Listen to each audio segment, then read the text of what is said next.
श्री सत्यनारायण भगवान की जय। श्री सत्यनारायण भगवान व्रत कथा पहला अध्याय।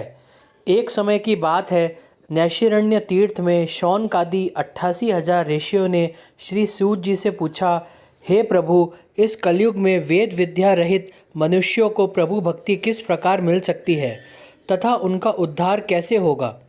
हे मुनिश्रेष्ठ, कोई ऐसा तप बताइए जिससे थोड़े समय में ही पुण्य मिले और मनवांछित फल भी मिल जाए। इस प्रकार की कथा सुनने की हम लोग इच्छा रखते हैं। सभी शास्त्रों के ज्ञाता सूत जी बोले, हे वैष्णवों में पूज्य, आप सभी ने प्राणियों के हित की बात पूछी है, इसलिए मैं एक ऐसे श्रेष्ठ और व्रत के बारे में आप लोगों को जरूर बताऊंगा जिसके बारे में नारद जी ने लक्ष्मी नारायण जी से पूछा था और लक्ष्मीपति श्री हरि ने नारद जी से कहा था। अब आप भी इसे सुनिए। एक समय की बात है, नारद जी दूसरों के हित की इच्छा लिए अनेकों लोकों में घूमते हुए मृत्यु लोक में जा पहुँचे। यहाँ उन्होंने अनेक योनियों में जन्मे सभी मनुष्यों को अपने कर्मों के अनुसार पीड़ा झेलते हुए देखा। उनका दुख देख नारद जी सोचने लगे कि ऐसा क्या किया जाए जिससे निश्चित रूप से मानव के दुखों का अंत हो जाए। इसी विचार पर मनन करते हुए वह विष्णु लोक में गए। वहाँ वह नारायण जी की स्तुति करने लगे और बोले, हे भगवान, आप अत्यंत शक्ति से संपन्न हैं, निर्गुण स्वरूप सृष्टि के कारण भक्तों के दुख को दूर करने वाले हैं, आपको मेरा प्रणाम। नारद जी की स्तुति सुन विष्णु भगवान बोले, मुनिश्रेष्ठ, आपके मन में क्या बात है, उसे निसंकोच कहो। इस पर नारद मुनि बोले कि मृत्यु लोक में अनेक योनियों में जन्मे मनुष्य अपने कर्मों के द्वारा अनेकों दुख से दुखी हो रहे हैं। हे प्रभु, आप तो ये बताइए कि वो मनुष्य थोड़े प्रयास से ही अपने दुखों से कैसे छुटकारा पा सकते हैं। तब श्री हरि बोले, हे नारद, मनुष्यों की भलाई के लिए तुमने बहुत उत्तम प्रश्न पूछा है। स्वर्गलोक व मृत्युलोक दोनों में एक दुर्लभ उत्तम व्रत है जो पुण्य देने वाला है। आज प्रेमवश होकर मैं उसे तुमसे कहता हूँ। श्री सत्यनारायण भगवान का व्रत अच्छी तरह विधान पूर्वक करके मनुष्य तुरंत ही यहाँ सुख भोग कर मरने पर मोक्ष पाता है।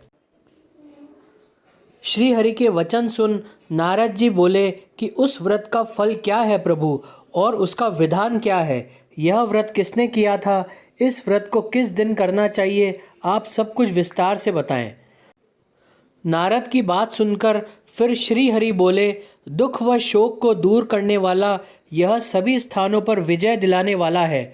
मानव को भक्ति व श्रद्धा के साथ शाम को श्री सत्यनारायण की पूजा धर्म परायण होकर ब्राह्मणों व बंधुओं के साथ करने, साथ ही यथाशक्ति अनुसार भक्ति भाव से भगवान का भोग लगाएं, आरती गाएं और ब्राह्मणों सहित बंधु बांधवों को भी भोजन कराएं।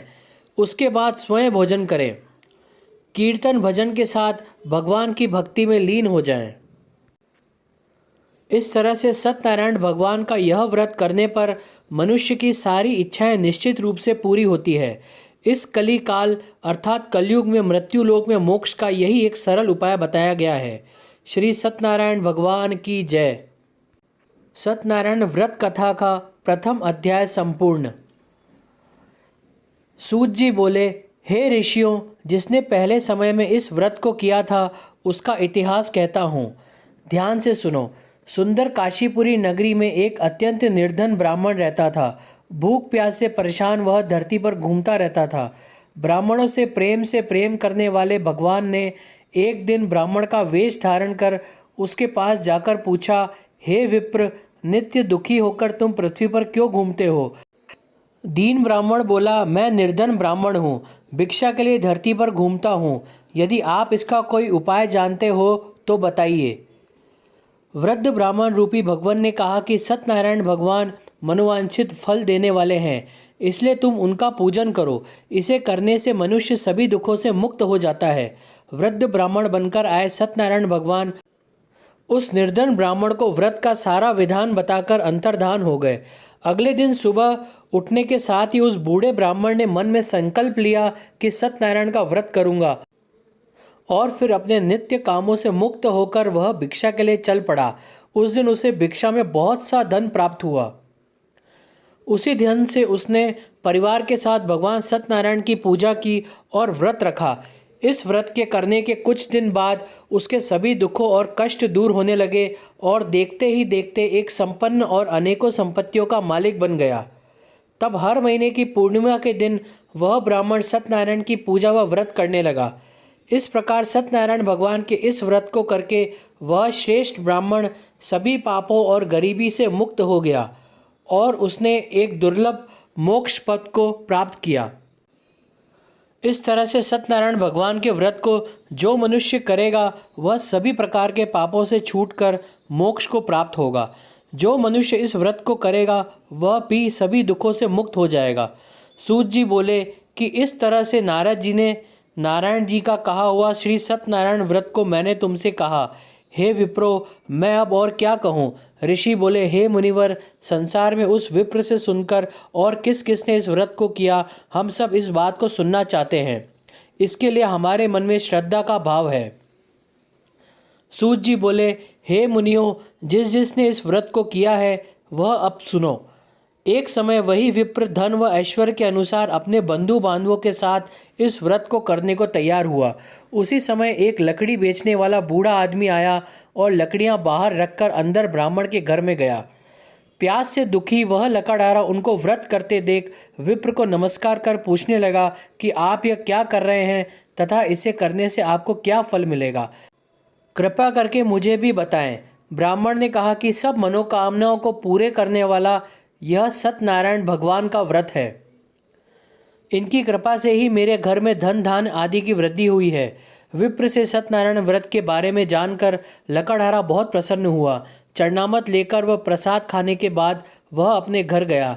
लकड़हारे ने अपने मन में संकल्प किया कि आज लकड़ी बेचने से जो धन मिलेगा उसी से श्री सत्यनारायण भगवान का उत्तम व्रत करूँगा। मन में इस विचार को ले बूढ़ा आदमी सिर पर लकड़ियाँ रख उस नगर में बेचने गया जहाँ उसे अपने लकड़ियों का दाम पहले से 4 गुना अधिक मिला। बूढ़ा प्रसन्नता के साथ पैसे लेकर सत्यनारायण भगवान की मूर्ति और व्रत की अन्य सामग्री लेकर अपने घर गया। वहां उसने अपने परिवारजनों को बुलाकर विधि विधान से सत्यनारायण भगवान का पूजन और व्रत किया। इस व्रत के प्रभाव से वह बूढ़ा लकड़हारा धन पुत्र आदि से युक्त होकर संसार के समस्त सुख भोग अंत काल में बैकुंठ धाम चला गया। श्री सत्यनारायण भगवान की जय। सत्यनारायण व्रत कथा का 2वां अध्याय संपूर्ण। श्री सत्यनारायण भगवान व्रत का 3रा अध्याय। सूत जी बोले, हे श्रेष्ठ मुनियों, अब आगे की कथा कहता हूँ। पहले समय में उल्कामुख नाम का एक बुद्धिमान राजा था। वह सत्यवक्ता और जितेंद्रिय था। प्रतिदिन देव स्थानों पर जाता और निर्धनों को धन देकर उनके कष्ट दूर करता था। उसकी पत्नी कमल के समान मुख वाली तथा सती साध्वी थी। भद्रशिला नदी के तट पर उन दोनों ने श्री सत्यनारायण भगवान का व्रत किया। उसी समय साधु नाम का एक वैश्य आया। उसके पास व्यापार करने के लिए बहुत सा धन भी था। राजा को व्रत करते देखकर वह विनय के साथ पूछने लगा, हे राजन, भक्ति भाव से पूर्ण होकर आप यह क्या कर रहे हैं? मैं सुनने की इच्छा रखता हूँ, तो आप कृपा करके मुझे बताएं। राजा बोला, मैं अपने बंधु बांधवों के साथ पुत्रादि की प्राप्ति के लिए श्री सत्यनारायण भगवान का व्रत व पूजन कर रहा हूँ। राजा के वचन सुन साधु आदर से बोला, हे राजन, मुझे इस व्रत का सारा विधान कहिए। मैं भी इस व्रत को करूँगा। मेरी भी संतान नहीं है और इस व्रत को करने से निश्चित रूप से मुझे संतान की प्राप्ति होगी। राजा से व्रत का सारा विधान सुन व्यापार से निवृत्त हो वह अपने घर गया। साधु ने अपनी पत्नी को संतान देने वाले इस व्रत का वर्णन कह सुनाया और कहा कि जब मेरी संतान होगी तब मैं इस व्रत को करूँगा। साधु ने इस तरह के वचन अपनी पत्नी लीलावती से कहे। एक दिन लीलावती पति के साथ आनंदित हो सांसारिक धर्म में प्रवृत्त होकर सत्यनारायण भगवान की कृपा से गर्भवती हो गई। 10वें महीने में उसके गर्भ से एक सुंदर कन्या ने जन्म लिया। माता पिता ने अपनी कन्या का नाम कलावती रखा। एक दिन कलावती के माँ लीलावती ने अपने पति को याद दिलाया कि आपने सत्यनारायण भगवान के जिस व्रत को करने का संकल्प किया था उसे करने का समय आ गया है। आप इस व्रत को करिए। साधु बोला कि हे प्रिय, इस व्रत को मैं उसके विवाह पर करूँगा। इस प्रकार अपनी पत्नी को आश्वासन देकर वह नगर को चला गया। साधु ने एक बार नगर में अपनी कन्या को सखियों के साथ देखा तो उसे लगा कि उसकी कन्या अब विवाह योग्य हो गई है और उसने कन्या के योग्य वर ढूंढना शुरू कर दिया। एक दिन साधु की बात को ध्यान में रखते हुए नगर में पहुंचा और वहां देखभाल कर लड़की के सुयोग्य वाणिक पुत्र को ले आया। सुयोग्य लड़के को देख साधु ने बंधु बांधवों को बुलाकर अपनी पुत्री का विवाह कर दिया। लेकिन दुर्भाग्य की बात यह कि साधु ने अभी भी श्री सत्यनारायण भगवान का व्रत नहीं किया। इस पर श्री भगवान क्रोधित हो गए और साधु को श्राप दे दिया। अपने कार्य में कुशल साधु बनिया जमाई को लेकर समुद्र के पास स्थित होकर रत्नासारपुर नगर में गया। वहां जाकर दामाद ससुर दोनों मिलकर चंद्रकेतु राजा के नगर में व्यापार करने लगे। एक दिन भगवान सत्यनारायण की माया से एक चोर राजा का धन चुराकर भाग रहा था। उसने राजा के सिपाहियों को अपना पीछा करते हुए देख चुराया हुआ धन वहां रख दिया जहां साधु अपने जमाई के साथ ठहरा हुआ था। राजा के सिपाहियों ने साधु वैश्य के पास राजा का धन पड़ा देखा तो वह ससुर जमाई दोनों को बांधकर प्रसन्नता से राजा के पास ले गए और कहा कि उन दोनों चोरों हम पकड़ लाए हैं, आप आगे की कार्रवाई की आज्ञा दें।